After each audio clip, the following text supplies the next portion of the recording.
करत असेल तर पूर्ण महाराष्ट्र, गडिंग्लज तालुका असू दे, कोल्हापूर असू दे, सर्व रिक्षा चालक आम्ही मुंबईला धडक देण्याची आम्ही तयारी ठेवतो आहे. महाराष्ट्रात जे काही लोक बाहेरून येऊन जे धंदा करतात त्यांना मराठी हे आलंच पाहिजे. दुसरी गोष्ट, जर का मुंबईत किंवा असू दे किंवा महाराष्ट्रात असू दे, कोणी ड्रायव्हिंग धंदा करत असेल तर त्याला मराठी येणं हे सक्तीचं असलं पाहिजे.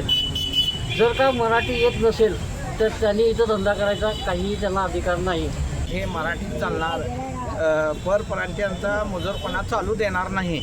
मराठी काय करेल ते पूर्व दिशा. सरकारने जे मराठी सक्ती केलेली आहे ती योग्य आहे काय? योग्य आहे, अगदी करेक्ट आहे.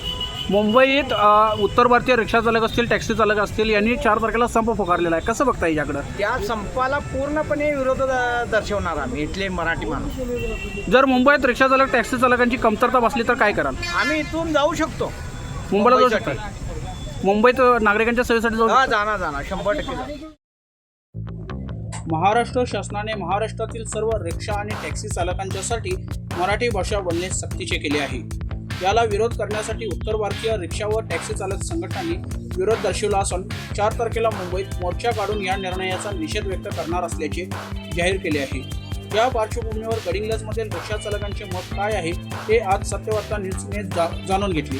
तसेच अधिक माहिती महाराष्ट्र नवनिर्माण सेनेचे जिल्हाध्यक्ष नागेश चौगुले यांनी यावेळी दिली. तर आपण आता गडिंग्लजमधील दसरा चौक रिक्षा मित्रमंडळाजवळ आहोत. 4 तारखेला उत्तर भारतीयांनी मुंबईत इशारा दिला आहे की महाराष्ट्र सरकारने जी मुंबईत मराठी सक्ती केलेली आहे, रिक्षा चालक, टॅक्सी चालक असतील त्यांना मराठी बोलण्याची सक्ती जी महाराष्ट्र सरकारने केलेली ती तात्काळ रद्द करावी. यासाठी मुंबईतील उत्तर भारतीय रिक्षा चालक असतील, टॅक्सी चालक यांनी संप पुकारलेला आहे.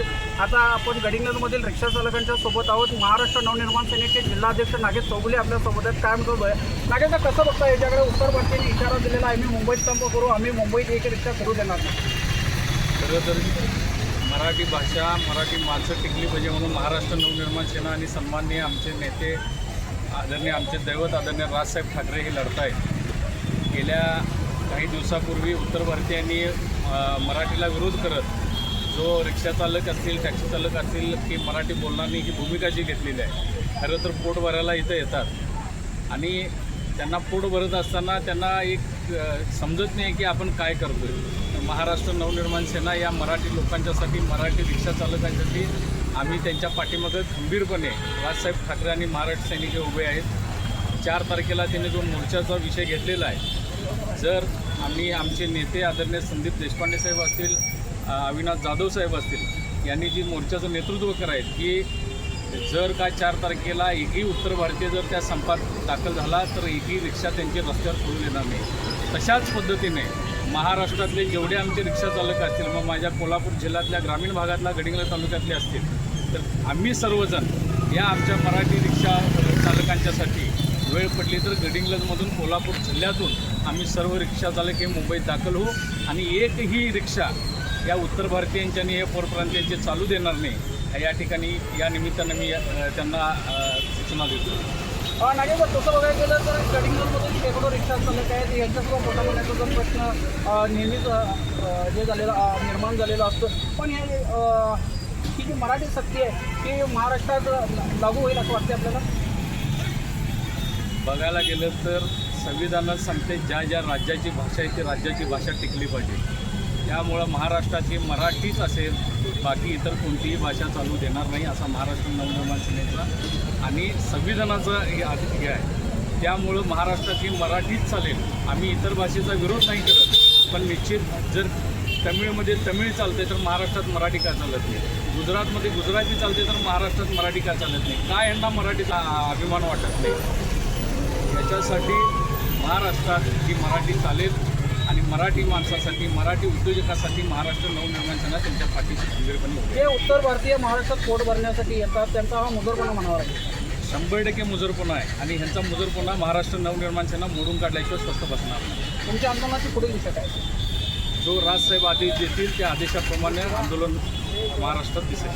जर जर त्यांनी संप केला 4 तारखेला आणि मुंबईत जर रिक्षा चालक, टॅक्सी चालक यांची कमतरता भासत भासली तर काय करायचं? 100% महाराष्ट्र नवनिर्माण सेना जे बोलते ते करून दाखवते.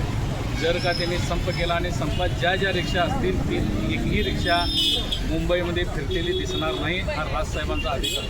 आणि तो राजसाहेबांचा आदेश हा महाराष्ट्र सैनिक पाळतो म्हणजे पाळतो. जर मुंबईत गरज लागली तर इतर रिक्षा चालक मुंबईत जातील. महाराष्ट्रातले सगळे रिक्षा चालक हे मुंबईत जातील, पण गडिंग्लज तालुक्यातला रिक्षा चालक हे मुंबईत उद्या 4 तारखेला जर संपात वेळ पडली तर दिसून येईल. धन्यवाद. तर आपल्यासोबत हे महाराष्ट्र नवनिर्माण सेनेचे जिल्हाध्यक्ष नागेश चौगुले बोलत होते. त्यांनी सांगितलं जर वेळ पडली तर महाराष्ट्रातील सर्व रिक्षा चालक हे मुंबईत धडक देतील आणि उत्तर भारतीयांचा जो मुजोरपणा चालवलेला आहे तो आता आम्ही चालू देणार नाही आणि महाराष्ट्रात फक्त मराठी आणि मराठीत चालेल असा इशारा नागेश चौगुले यांनी दिलेला आहे. आता या 4 तारखेच्या संपाचं पुढं काय होणार हे पाहणं महत्त्वाचं ठरणार आहे. सत्यवार्ता न्यूजसाठी धनंजय शेट्टे, गडी.